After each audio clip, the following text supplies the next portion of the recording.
Un saludo para todas y todas. Es un placer estar el día de hoy con ustedes y participar en este evento, ya que representa una iniciativa de gran importancia destinada a visibilizar, pero también a condenar todas aquellas acciones y expresiones que promuevan la discriminación contra las personas en función de su raza. El día de hoy queremos plantear tres grandes problemas que se muestran en Estados Unidos a partir del asesinato de George Floyd, pero que han sido una constante en la historia de ese país. El primero tiene que ver con el racismo como una política de Estado, como una política estructural que se cimienta en la Constitución misma de Estados Unidos. El segundo tiene relación con la debilidad del sistema de justicia penal en Estados Unidos por su falta de independencia y los criterios de selectividad sobre los que se asienta su actuación. Y el tercero gira en torno a la idea supremacista y belicista de Estados Unidos, mediante la cual quiere imponer su poderío y su racionalidad al mundo entero. Lo primero que debemos empezar analizando son las bases constitucionales y legales en las que se cimienta la nación. Podemos ver que desde la Constitución de Estados Unidos se permite la esclavitud y el trabajo forzado como castigo de un delito cuando el responsable de ese delito haya sido declarado culpable. Ello nos va a dar la idea de que la esclavitud, aun cuando está abolida, se permite para ciertas personas. Asimismo, el país se construyó sobre los ideales raciales de supremacía blanca.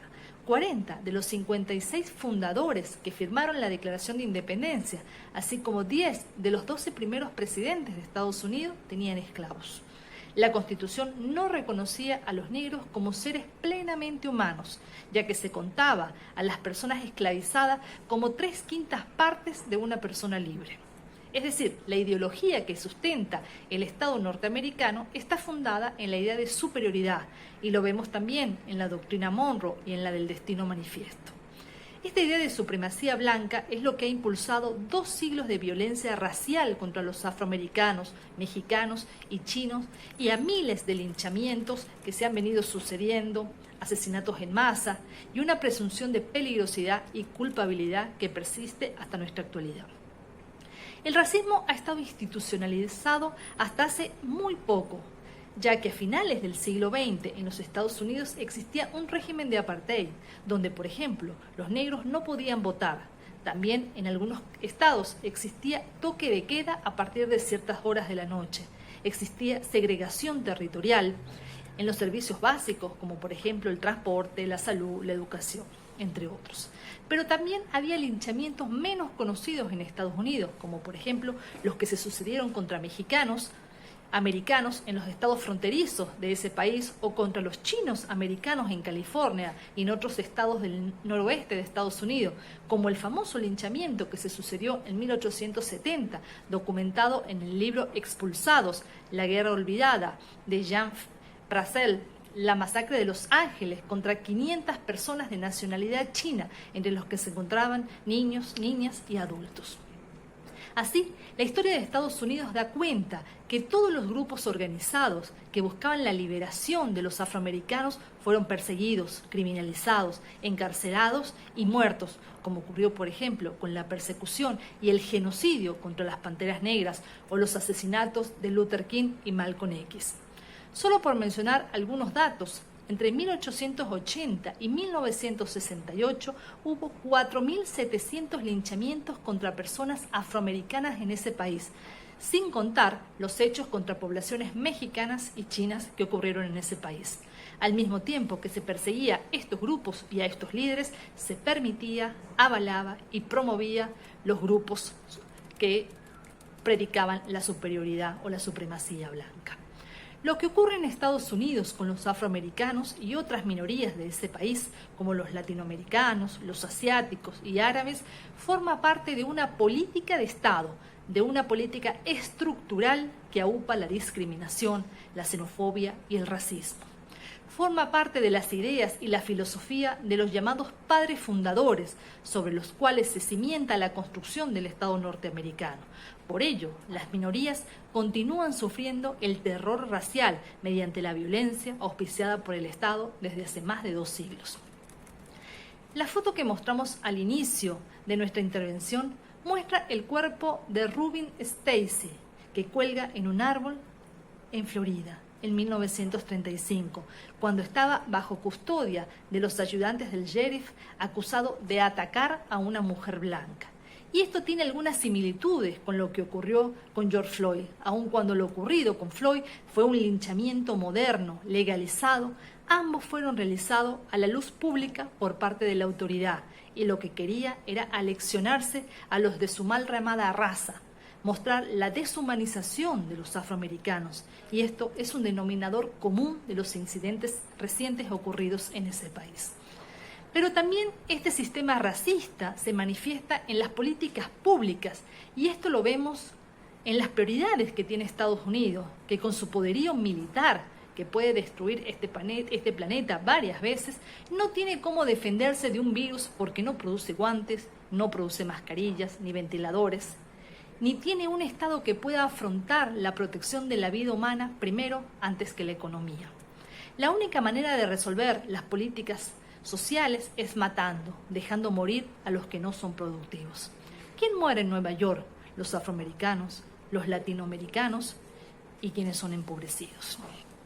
Estas disparidades raciales también las vemos en los sistemas sociales, como la vivienda, la educación, la atención médica, donde resulta indispensable formular políticas que contrarresten los efectos a largo plazo de este racismo estructural.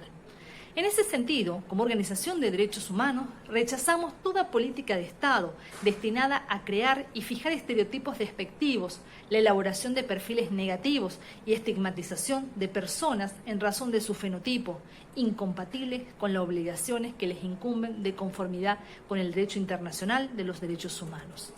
Creemos, en este contexto de gran importancia, que se presente el informe encargado a la alta comisionada de las Naciones Unidas para los Derechos Humanos en junio del 2020 sobre el racismo sistemático y las violaciones de las leyes internacionales de los derechos humanos contra los africanos y afroamericanos por parte de las fuerzas del orden, especialmente las que se dieron como consecuencia de la muerte de George Floyd y de otras personas de este colectivo. El segundo punto que queremos abordar tiene que ver con las debilidades y la falta de independencia de su sistema de justicia y de su sistema penal. Es necesario denunciar la violencia policial, el uso ilegal y desproporcionado de la fuerza por parte de los cuerpos de seguridad del Estado, el uso de armas no reglamentarias por parte de estos cuerpos policiales y las más de 3.000 detenciones que se sucedieron en esos días, como también la militarización de las ciudades. La muerte de Floyd es la más reciente en un largo historial de asesinatos de personas afroamericanas por parte de la policía de Estados Unidos, con poca o ninguna clase de rendición de cuentas o accountability.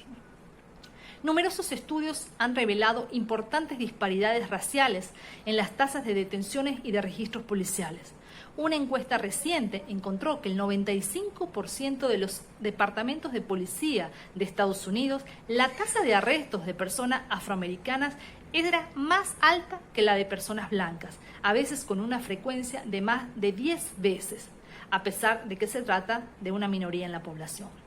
En un estudio reciente realizado por la Clínica Internacional de Derechos Humanos de la Facultad de Derecho de la Universidad de Chicago, se encontró que ningún departamento de policía en las 20 ciudades más grandes de Estados Unidos cumple con los estándares mínimos de derechos humanos que rigen el uso de la fuerza letal. Y ello, además de violar la cuarta enmienda al usar la fuerza excesiva, también viola el derecho a la libertad de expresión regulado en la primera enmienda con más de 3.000 detenciones realizadas. En ese sentido, expresamos nuestro más profundo repudio al racismo que persigue en el funcionamiento del sistema penal y de la aplicación de la ley, así como la violación de las leyes y los estándares consagrados en las normas de derecho internacional y también en la Declaración de Durban. Por ello, es fundamental dar cumplimiento a la solicitud que realizaran varios expertos independientes del sistema de Naciones Unidas, para que se emprendan investigaciones independientes que garanticen la rendición de cuentas de todos los casos en que la policía haya hecho uso excesivo de la fuerza en Estados Unidos. Como tercer y último aspecto, queremos solo hacer una referencia al racismo que se expresa en la política exterior de Estados Unidos. Y ello lo vemos en las guerras genocidas contra las culturas que consideran inferiores, incivilizadas o bárbaras, como por ejemplo en las guerras contra Afganistán, Irak o Libia. Estas invasiones militares han desarrollado en un contexto del cual se desprecia y se subestima el valor de la vida humana de millones de personas, simplemente porque pertenecen a culturas diferentes. Esto es también una clara expresión del supremacismo blanco sobre el cual se fundó el Estado norteamericano, del dogma del destino manifiesto, del odio hacia la otredad, del desprecio absoluto al principio de igualdad de los estados y los pueblos. En otras palabras, es simplemente la expresión en el plano de las relaciones internacionales de la actuación que tiene el gobierno norteamericano a lo interior de su país. Desde Sures, desde Venezuela, llamamos a la reflexión, porque más allá del hecho de que el racismo esté ganando terreno, las formas y las manifestaciones contemporáneas del racismo y la xenofobia están tratando de adquirir el reconocimiento político, moral, inclusive jurídico por parte de plataformas, de algunas organizaciones y partidos políticos, o la difusión de ideas en contra de las personas afroamericanas. Para finalizar, queremos solidarizarnos con las luchas de los cientos de miles de manifestantes que están siendo perseguidos por el gobierno norteamericano por levantar sus voces para demostrar que la vida de los ciudadanos negros también importa. Muchas gracias.